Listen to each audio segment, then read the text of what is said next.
It's a good time for the great taste. All right. Should be showing up.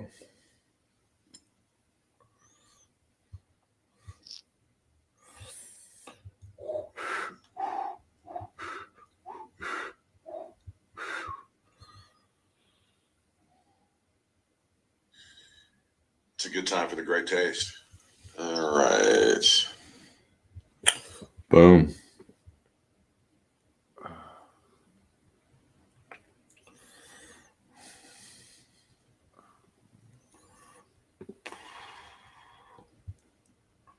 Hey, I got a real dilemma. I need some help. What's that? I can't decide whether I want the Car Shield thing from Chris Berman or the reverse mortgage from Tom Selleck. Which do you think is a better deal? Why are you limiting yourself? Why can't you get both? I don't understand. My budget doesn't allow me to do both. Oh, you got to choose one. Well, go with the Car Shield. You can't go wrong with that. There's no way that's a ripoff. Yeah. I like that one because I thought I was watching like Sports Center on the commercial because they do it like us old Sports Center. Chris Berman, and yet you know he even calls himself the Swami on the commercial. So, which I thought ESPN would have owned the trademark on that. Not Swami. Yeah. Of all the things that the Disney lawyers miss, they missed that one. It's weird that would be the one. Or you should be showing. You should be seeing it. Oh, you already shared it. Look at you. You're already way ahead of the game. Golly. You know, in modern language, we call that shedding. Is that what it's called? Yeah, like the virus sheds. You know.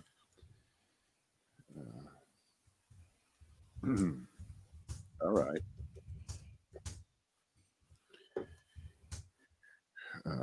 We're ready to go. Yes, we are.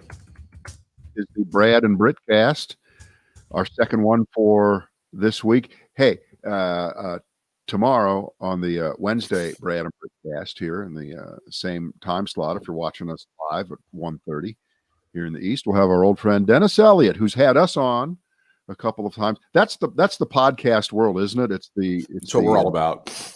Your show, you go on my show. Dennis is a great guy, a great broadcaster, and he's a lot of fun, and he's got a lot of opinions. See, and he was more trying to draw the opinions out of us last time. Now we get to hammer him. Yeah, to see what he really thinks about stuff. To see what because I don't think a lot has happened since the last time we talked to him. Nothing's happened. All right, let me give you a choice. Let me give you a choice here. Okay, ready? Joint Chiefs of Staff infection. You like that one? I love that. Don spanked by Twitter and Facebook, or no symptoms, Don, just roid rage. Let's do roid rage first because this story has a lot of great implications and it really interests me a lot. Yeah. I think that's what we're seeing. Yeah. And remember the baseline of, he's not acting normal. I understand that, it's an idiotic concept to begin with. Why is he acting this way? But this is kind of weird even for him because of that stunt on Monday night, with the helicopter. Wasn't that kind of like the Apprentice opening where he's in the car? He's in the car. So they thought they'd try it with the helicopter. First of all, there is a rule, and again, it has to be signed off on by the people at a hospital, that you're not just allowed to walk out of a hospital. Okay. Right. At minimum, you have to be in a wheelchair until you get to the door, and then they can say you can walk out.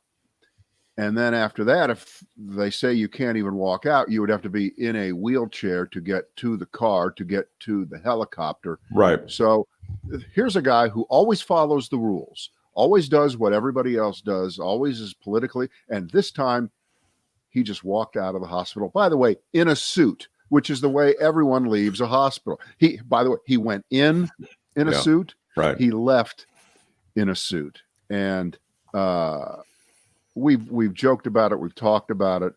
I think Trevor Noah at the beginning of the administration did that great long piece on comparing Trump, and this was as he was elected, to dictators around the world, from Robert Mugabe to Fidel Castro to Augusto Pinochet in Chile, the guy Gaddafi, guys who like to dress up in the military uniform. They do, yeah.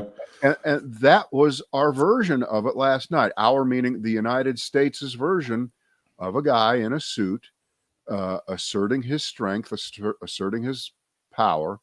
And it clearly was not only the ego and the craziness of this guy and the desperation of someone who's losing an election, but added in with the steroid treatment that he's getting. You know, the steroid treatment that they only give to seriously ill patients, Correct. to the patient who wasn't seriously ill and still Correct. isn't seriously ill, Right. and whose doctor says today, everything is on target, everything is running smoothly.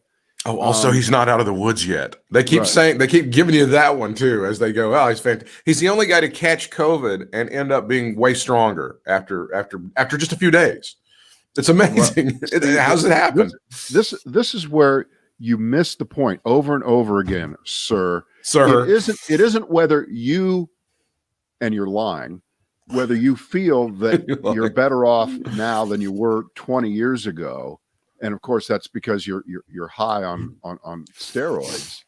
But it's whether the American people feel better about themselves during your presidency because of it, and do we want another 4 years of it. That's the simple answer.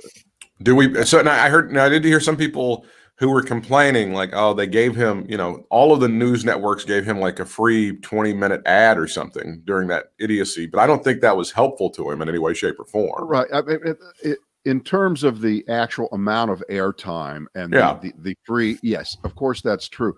But Donald Trump is the now world's worst producer and director of reality television. Everything he's doing is bombing.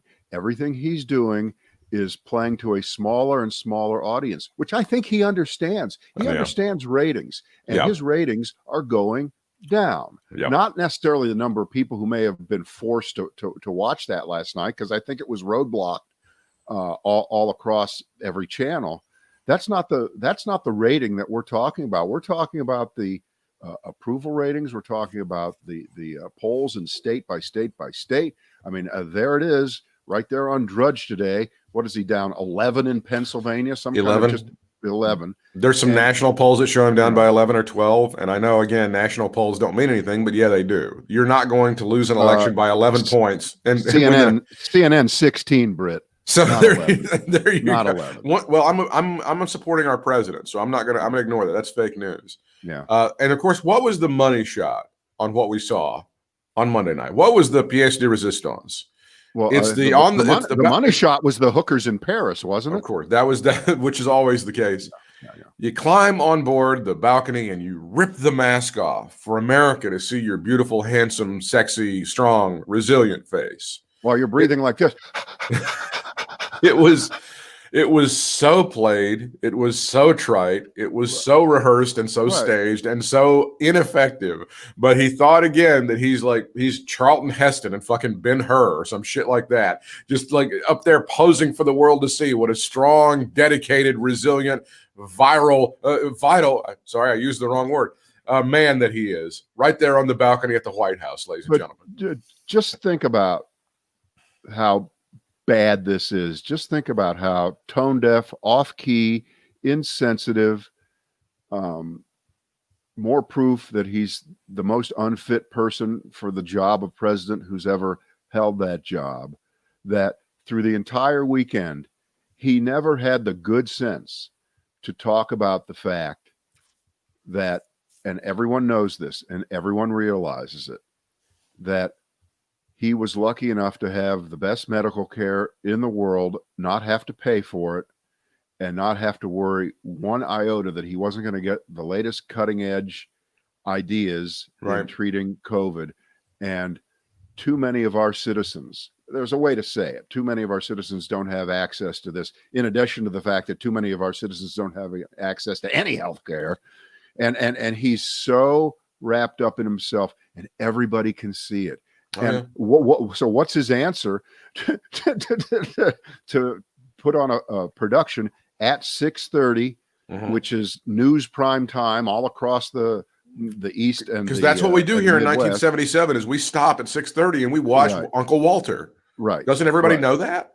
Right, but you're getting enough people who will see it, and it's going to be replayed a million times anyway. But he waits, and he couldn't do that at 4 p.m. That's my point. Now, see, he couldn't do it at 4. The real bitchiness would have been to start it at 7 o'clock when that football game was supposed to start on CBS, because they rescheduled the Pats Chiefs and they put it on national television. What you do is you put it on at 7 o'clock, and then you make CBS make the decision. They're like, "Fuck it, we're gonna go with Belichick and Patrick Mahomes. I don't care about you." that would have been the money shot, but his team is too stupid to even cock block America.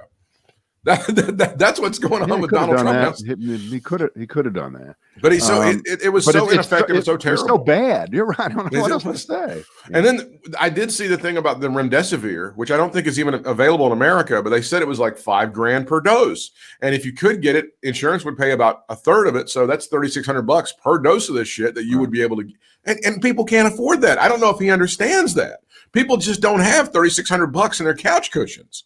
I don't know if Donald Trump completely understands that. Well, does he realize that not only is the treatment that he got Exhibit A, right, in the divide between haves and have-nots, it's the divide between the 1/1,000,000th of 1% and everybody else, because you could have a hell of a lot of money and not be able to get access to what he got. Apparently, only 10 people in the country so far have had access to what Donald Trump experienced in terms of his treatment. So for him to say that when hundreds of thousands of people are already dead, and just do the math on how many people are actually affected by that from death, and then take the 7 million plus, what are we about, 7.2 million right now, right, and draw circles from each of those people, and you have a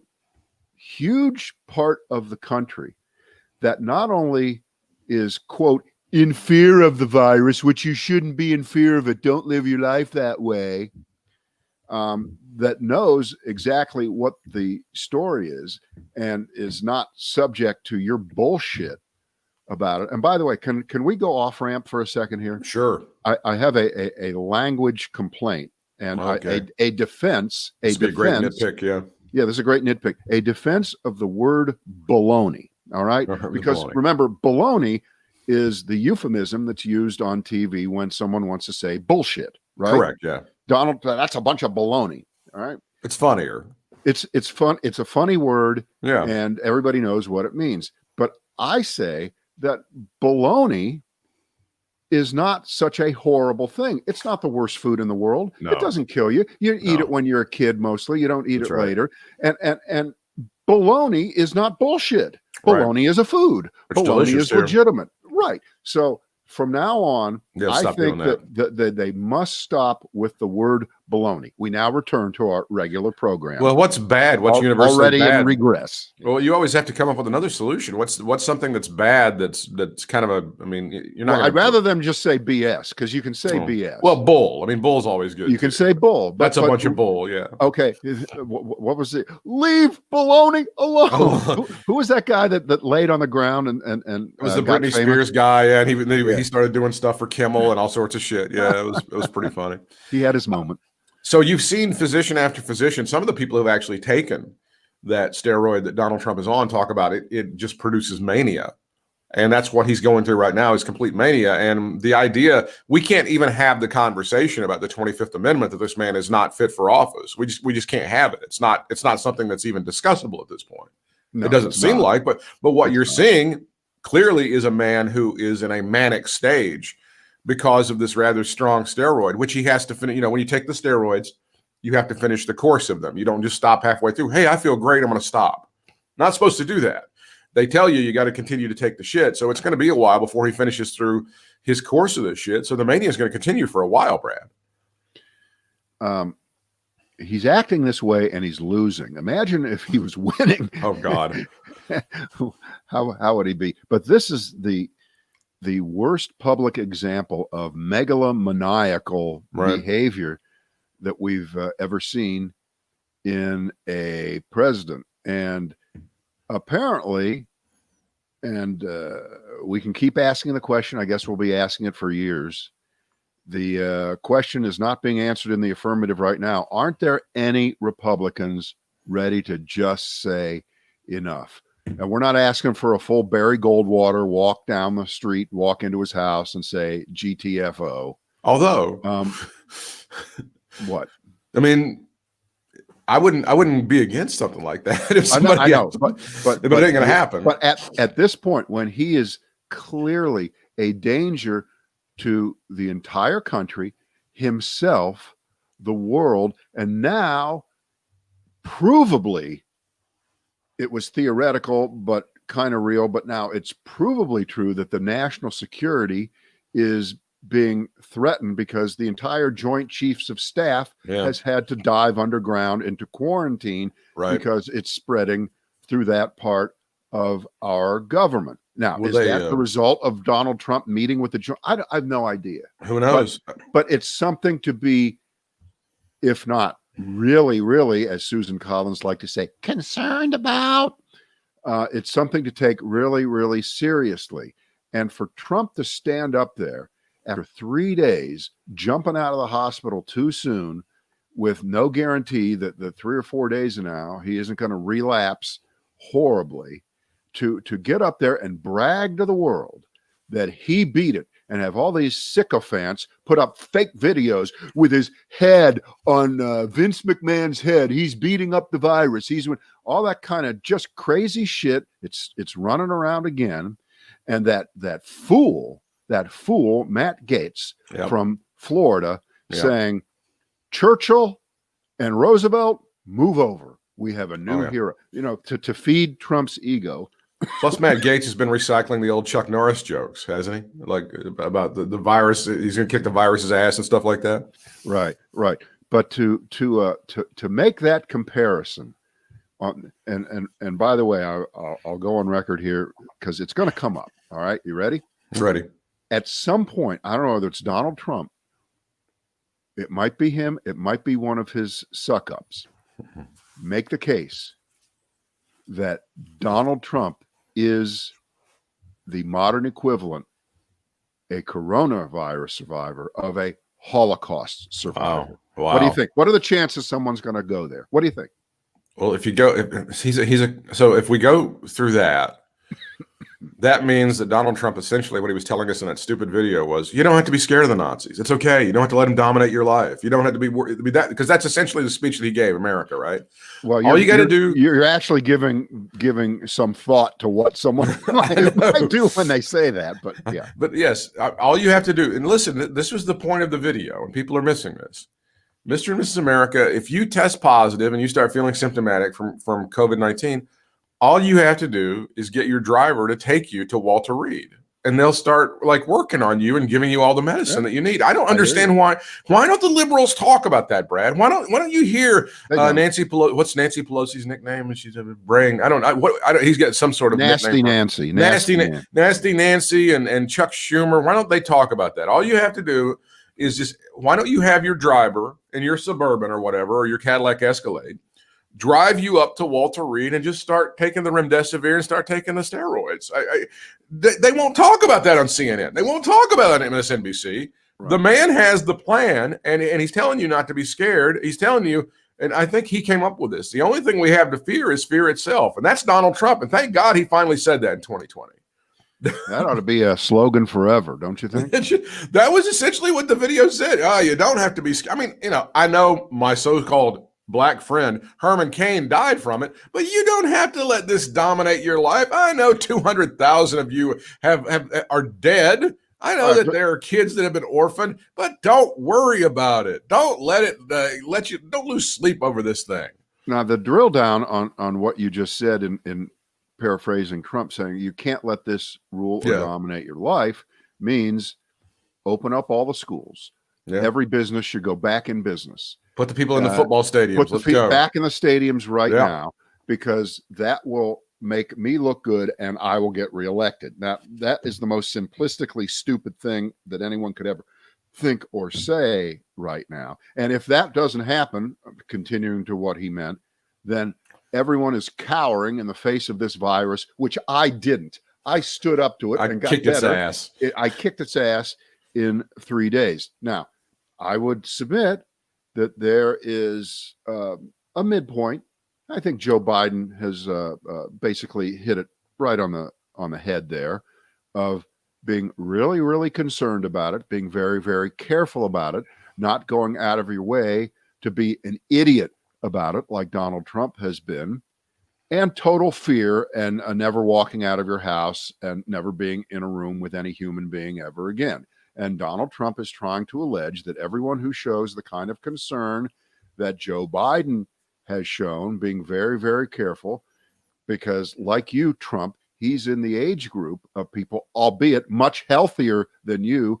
I was watching Joe Biden, while we're going to get really superficial here, and notice that Donald Trump was unable to breathe last night, sweating like a pig, like he always does, and barely can fit into those suits. Joe Biden walked out. I think this was in Miami last night. They did a town hall for him on NBC with Lester Holt. You know, the guy that railroaded Donald Trump. Oh, he screwed him. Made him look yeah, bad. He totally screwed him. But Joe Biden, that guy is a sharp dresser and a good-looking guy with a strong gait when he walks out. Yeah. And the idea that there's any physical comparison between him and Donald Trump, now let's turn over on its head the taunt right before the last debate that was flying all over the internet. Twitter was saying it because Trump said it, that Joe Biden needs to be drug tested. Now who the fuck needs to be drug tested every 5 minutes? Who needs to be drug tested? Yeah, he's probably on cocaine, ecstasy, and about 5 other things at this point. Right. You have no idea what was going on out of there. Right.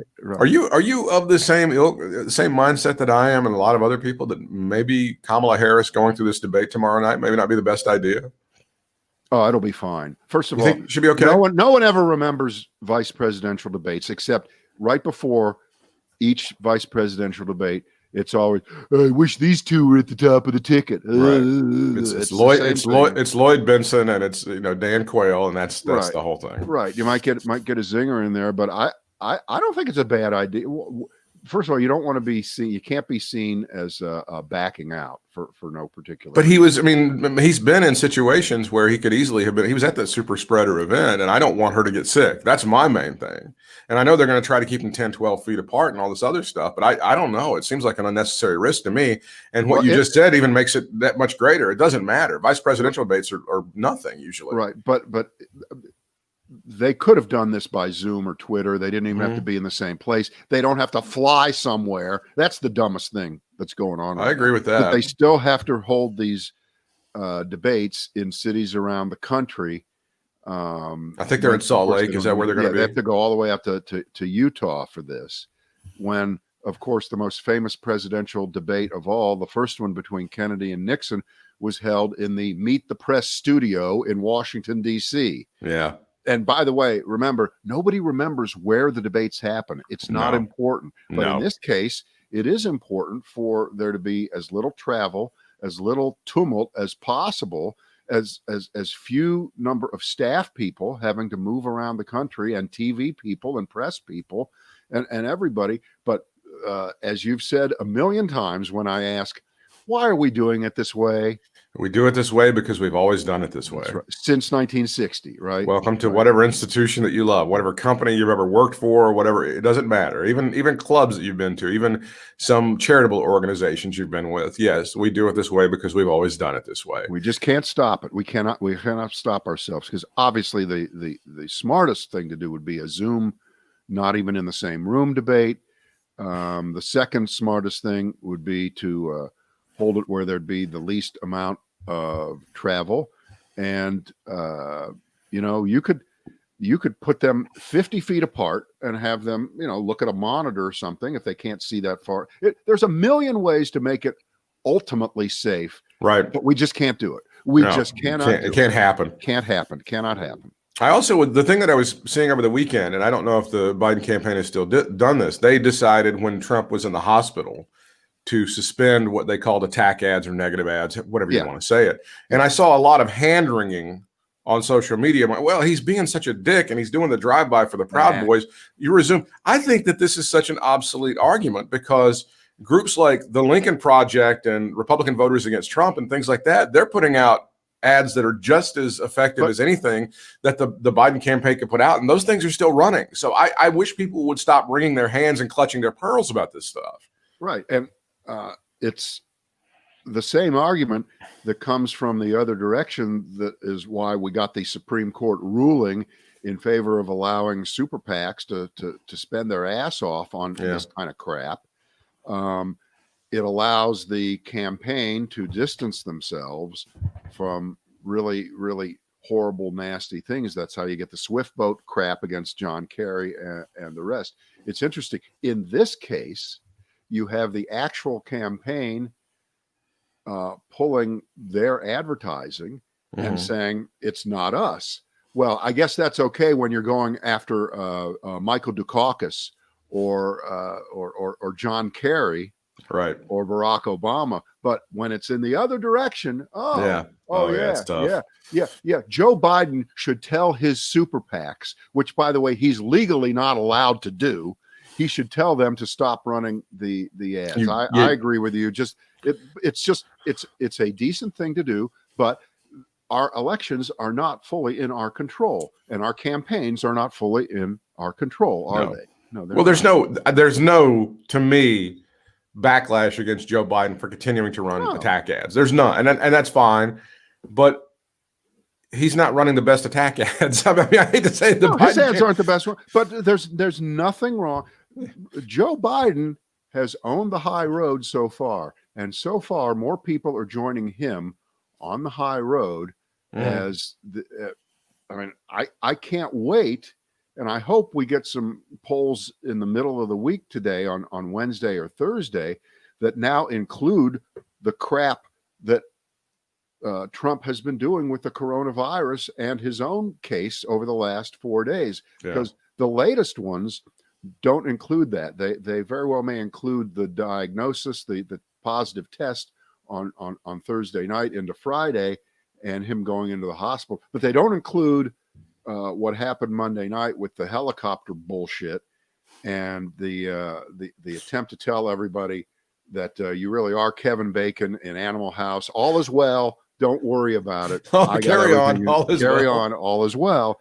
And it just rings more hollow. And there's no reason to believe that Joe Biden isn't going to be picking up more and more support, particularly in the places that Trump cannot afford to lose, those older demographics, the over 65. I mean, I didn't realize that up until maybe even a month ago, for the last 25 years, over 65s have been voting so heavily Republican, it's not to be believed. And now Joe Biden is equal or ahead in that group. Now, who's left? There aren't that many farmers in Wisconsin who sat home in 2016 who are going to be motivated to go out and put Donald Trump over the top in Wisconsin. It's not happening. He's getting killed there. He's getting killed in Pennsylvania. I haven't seen anything on Ohio lately, but my guess is that since Ohio is right in between Pennsylvania and Wisconsin, he's probably losing there now more than ever. He was down 5 last week. Among transsexual Methodists who go to the farmers market every other Wednesday, I think they're breaking even. But other than that, every other demographic very much is going for Joe Biden. I mean, it's really at this point. And now the president is saying that he's talking about going to the big debate in Miami next week, Brad, even though doctors say, what the fuck are you thinking? President Trump announcing today he is planning to attend next Thursday's debate in Miami against former Vice President Joseph Robinette Biden Jr., despite his continued struggle with the coronavirus and unresolved questions about the event's rules. I'm looking forward to the debate on the evening of Thursday, October the 15th in Miami. It will be great, the president tweeted early today, the morning after he returned from the White House from Walter Reed. Feeling great, all caps, he said in another tweet. So he's going to push this issue about next Thursday. And it's a town hall format. by the way. I might add that in Miami. So I don't know who's going to have to be the adult in the room. I don't know if it's going to have to be Biden or the presidential debate folks or whoever to say, I don't think so. I think that they should put Trump in a hazmat suit, completely seal him up. Yeah.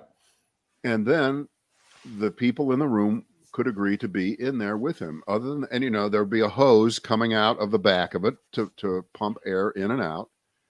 But other than that, I don't know how you can guarantee safety. And we're not doctors, and we don't have that exact calculation that they have on how long you can continue to shed the virus, even if after 10 days. And 10 days for Trump is at the furthest out is next Monday. That's the 10-day mark. Well, I mean, to be fair, they haven't been real honest or real forthcoming about when he actually tested positive. So yeah. Well, but it could be before that, which would make the 10 days even closer to now. It's true. Which gives him a ridiculous excuse to show up and be around people. I love that the second debate, but you're right. And again, we shouldn't argue this under the guise of any normal person would, because that blows up the whole discussion. But any normal person would say, let's delay this one at least a week. Let's do it by Zoom. Let's do it by remote. Exactly. But he's not. And the train wreck is occurring right in front of us. Oh, absolutely. He's imploding. He's nervous. His future is not bright. And with that being said, he could still win this election. I understand that. The votes are not all in. No, but they are voting right now. But people are voting right now. And I understand that. And no one should be allowed to sit home. By the way, I went yesterday.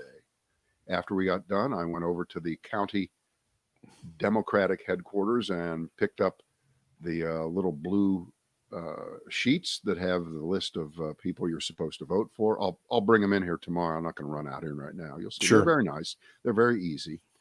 And I got a couple of yard signs. Now that's a real question. Should I put up the yard signs? Now there are a couple in my neighborhood. They're already Biden Harris yard signs, so it's not like I'd be the only one. Yeah, well, I think your neighborhood would be considered fairly friendly for that sort of stuff. I don't think that would be an issue per se. I think my neighborhood would be considered fairly friendly. I have seen with my own eyes in the past 48 hours out in the sticks, out in the county away from where we live, like Biden Harris signs. People proudly putting around. I thought, well, that's risky. That's weird, but okay. But it's indicative of people maybe throwing up their hands and saying enough is enough. Oh yeah, you would expect those to be Trump signs out there. Well, yeah, the support for Trump out in the county where we live would be much greater than it would be in the city limits. The folks who live out in the more rural part of where we live would be the guys who would be more likely to be Trump supporters for sure. North, south, east, and west of where we live. So yeah, that would be the deal. We do need to talk about that North Carolina Senate race. It has been rocked by the Democratic challenger, Cal Cunningham, who has either been ahead or challenging Tom Tillis, who is still in quarantine. And then over the past few days, at about the same time that Donald Trump was admitted to the hospital last week, there was a bit of a scandal. They uncovered some texts, some sects. And by the way, these are the most limp-wristed, the most innocuous sects you will ever see. Apparently, he was sexting with some woman in California and said that he wanted to roll over and kiss her.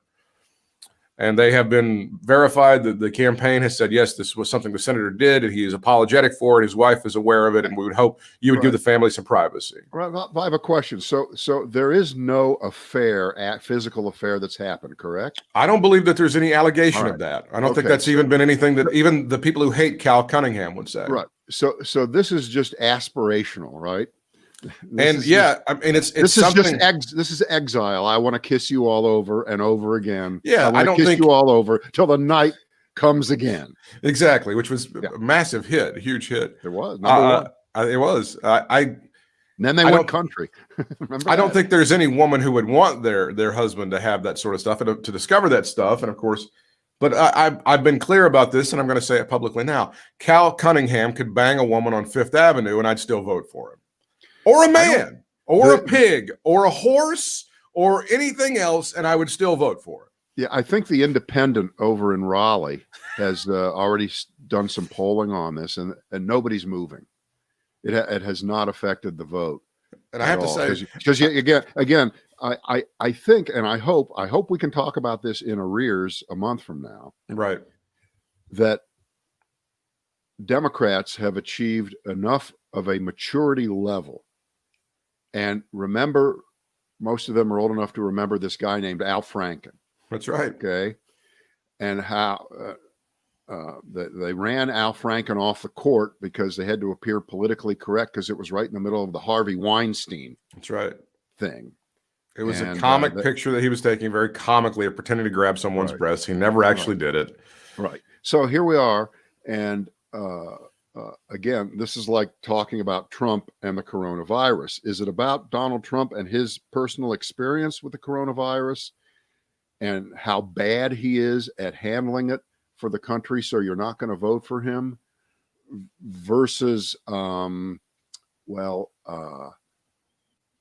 Supreme Court? I'll tolerate 200,000 deaths and the Supreme Court, and I'm not making any sense here, but no, it's an either or kind of thing. Yeah, right. I mean, Cal Cunningham. Do you want Tom Tillis, the guy who really did exhibit a kind of public anti-health behavior, correct, and didn't wear the mask and was a Trump suck-up and therefore is associated with Trump in the way that they've tried to pretend it didn't exist? It's a hoax. Don't worry about it. There'll be a vaccine. Go on with business as usual. And I'm going to tolerate the bullshit of Trump. I'm Tom Tillis. I have no mind of my own. And I'm a lemming ready to jump off the cliff with him. Or are you going to sacrifice all of your dignity and vote for Cal Cunningham, a guy who sent some text messages to some girl to say he wanted to kiss her? Yeah. You got to have some morals somewhere. And I think the Democratic voters have come to their senses on this. Cunningham will still win the race. I certainly hope so. And I don't see a lot of people. I mean, first of all, and I don't think the campaign had anything to do with this, but outstanding timing on that story breaking, because it did happen like the day that Trump went into the hospital, and a lot of people did miss it, and it did get covered up. I don't think you have the right order here, because the Cunningham story came right after the Tom Tillis testing positive story. But it was right about the same time that Trump was booked for Ed Walter Reed. But Cunningham's not running against Trump. He's running against Tillis, and in a sense, though. But I submit to you that the release of that story was just like in 2016 when the Access Hollywood tape came out, and within hours the WikiLeaks shit started to flow out of Russia. So I submit to you that the Tillis campaign was looking for something quick to try to hit the and this was Cunningham campaign, and this was all they got, and this is all they got. And I don't think it's going to win. Tillis is so weak. I mean, he occupies that really shitty number 2 North Carolina U.S. Senate slot, which is John Edwards and Edwards, Locke Faircloth, John East. Yeah, we've always had a backbencher who most of the country would never know their names if you didn't tell them who it was. That was Elizabeth Dole, right? She was that her seat? Yeah. That's Kay Hagan was also in that seat as well. Yeah, fairly. So that's how it's worked out. But at the same time, the amount of virtue signaling, and again, the pearl clutching from the Republicans over the behavior of Cal Cunningham has been quite humorous to watch. But it's so. Are they, Brad? Are they pissed that he didn't fuck a porn star and then write a check? Is that what they're upset about? Is that what you got to do? I mean, on a scale of 1 to 10, and again, nobody's wife would be happy about this. This is a solid 1.5, 2 maximum. By the way, here's Trump's book about that subject. It's called "I Should Have Used a Money Order." Okay. Can they trace money orders when you buy those at the Think so, yeah, because they got registered numbers on them. You get them at the post. Oh, well, maybe Trump's trying to get you so you can't get a money order from the post office. Or maybe that's the one thing he's beefed up at the post office, that you can get a money order in order to pay off a porn star. Yeah. So maybe that's what the deal is with that. But yeah, I don't know. Western Union is ready when you are. So I think we're in agreement that I don't think the Cal Cunningham race is going to be affected in the least. The polling seems to be good on that, and he's fine. Right. And the one thing I want to get in here about Trump, because it's a fairly new story on Tuesday afternoon, but it really speaks to the desperation of a guy who is down to the last 30 seconds of the game, and he's on his own 3-yard line, and his receivers all suck, and there's no way he's pulling this one out, which apparently, since he got back to the White House on Monday night, he's been working the phones and calling up pharmaceutical executives, trying, just begging, imploring, maybe even threatening, who knows, I don't know what he can threaten a pharmaceutical executive with, to please hurry up and put out some kind of announcement that I think will help me get reelected. And, you know, there's 12 things wrong with the story. There's 9 things wrong with the premise, first of which, and I think we're pretty clear about this for the last few weeks, they could announce the 100% cure of coronavirus the week before the election. Everyone's cured. Everyone takes a pill, and we've already got 300 million of them. Everybody and it's all. Trump would still lose.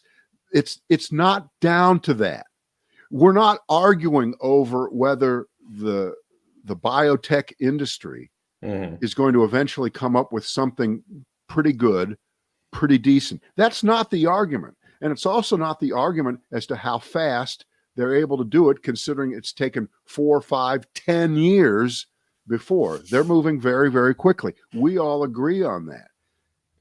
No one is giving and will give or should give Donald Trump any kind of credit for a quick vaccine that might be approved. And to add on to the absurdity and desperation, he's got Mark Meadows trying to block the FDA reaffirming the idea that you need several months of following the people who have been in these trials. You got to watch them for a couple months to see whether it's ready for prime time, ready for everybody. And of course, that pushes the timeline out into, you know, December, who knows, maybe the beginning of 2021, which is not helpful in Donald Trump's mind to Donald Trump. Because remember, think about it. Here's the most simplistic idea. The vaccine is all about Donald Trump. Yeah, absolutely. Think of how stupid that statement is. But to him, it is. After the election, the day after the election, he will stop caring. When he loses, he will stop caring about that vaccine. And there's going to be up to other people to try to push it through, because the vaccine will be, he won't give a shit. Well, I don't think it's that he won't care. It's just that whenever it is truly approved after the election, which he will have lost, he will then say they could have done it before the election, but they chose not to. Why didn't they help? Because remember, Donald Trump is the vaccine. Trump is the vaccine, and they insulted Trump. Now, what's the conspiracy theory on the people who slowed down the vaccine and didn't allow it to help him win re-election? Would that be the Jews, the Bilderbergers, Antifa, the Swamp? Who were those people that were responsible for slowing it down? So that's probably up to everybody else in the conspiracy in that world to assign it, because it can be overlapping circles. Remember, with Trump, it's everybody's against me. Exactly, and you've heard him actually say that everybody's against me. You have for different reasons. Is there any chance, and are you giving more credence to the idea that perhaps he never had this, that he's done this to try to build himself up and make himself look strong? Do you have any credence to that? No, I mean, it would take a tremendous amount of theater at Walter Reed for people to go along with this and not narc him out. Yeah, see, I'm not even going to entertain that, because, again, you know, we can't keep a secret in this country between two people. If you think you could enlist an entire top flight hospital system to lie, that's just not true. Plus, the silliness of the way is it Dr. Conley? Is that the guy? That's the guy. Yeah, that's the Baghdad Bob. Yeah. who's out there just lying and being a sycophant and a suck up and a scaredy cat, where he's lying over the fact that well, I can tell you that he's doing great, and I can tell you that his oxygen level is really, really pretty good, but I can't tell you when he last tested negative. Nope. And I can't tell you what his lung function is. Nope. Because those are protected under the HIPAA rules. Now, Really? Obviously, I can tell you certain things, but I can't tell you other things. And everybody knows how many times you have to hear it, that this sad, pathetic doctor was told by Trump, just the good news, please. Tell him the good news. And when it's the bad news, ignore it and hide behind the HIPAA rules. I have a suggestion for Donald Trump. Here's another regulation you might want to have repealed in the name of transparency for the American people. We should all know, no, in the case of the president, you have no privacy as far as your health. That's correct. You cannot use as an excuse that throughout American history, other presidents have done, quote unquote, far worse. Woodrow Wilson had a stroke and they hit him. FDR was near death when he won in 1944, and a lot of people knew it. That's right. That's not an excuse for you right now. No, it's not. To try to hide things. But this is a guy who won't reveal his taxes. Right. We don't know his actual medical condition, and the odds are that over the next few days he will continue to improve, and he'll be okay within the realm of whatever okay is for Donald Trump. Right. He'll go back to being his same crazy self with mental residual problems that we can only imagine and watch in real time. I would submit to you that right now his behavior is not the behavior of someone that you want handling the nuclear codes. It's just me thinking that. Yeah.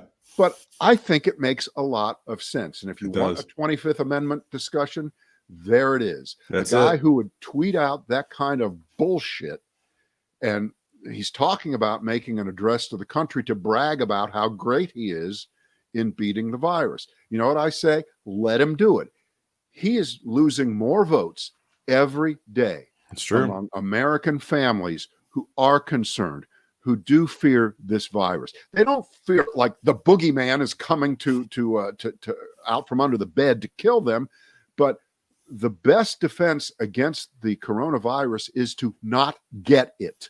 All right. That's true. And because you have been so irresponsible in not helping Americans along the path to as many of them not getting it as possible, and it's been revealed not just from the Bob Woodward book, but from what other people have said, that you've known all along. And here we are at this moment where it's been 5 days since it was learned that you've had it, and you are still pounding the same baloney. I see what you did. Coronavirus there. He's still lying in the same way. It's not as bad as the flu. All these lies. And you know what? It's over. Yeah. It is over. And so therefore, again, if the bar was low the last time for Joe Biden, all he had to do was show that he could stand there and chew gum at the same time. It's even lower now. That's right. It's even lower now because what's Donald Trump going to do? Just last week, he made fun of Joe Biden for wearing a mask responsibly when he's out in public. It's the biggest mask I've ever seen. Right. What's he going to say now straight on to Joe Biden? What's he going to say? Oh, I know. Well, he'll go back to the same 5 lies that he always tells because his repertoire is not that good. Okay. It's pretty small. It's like going to see the Marshall Tucker Band. You're going to hear about 4 songs you recognize and then everything else. And they're going to play those songs and they're going to play them over and over. And by the way, Marshall Tucker Band, very underrated, sure, very talented. Can't you see, America, can't you see what this madman has been doing to us? Right. But what's he going to say? Joe Biden wants to shut down the entire economy. That's his plan. He's going to say the same 5 things over and over again.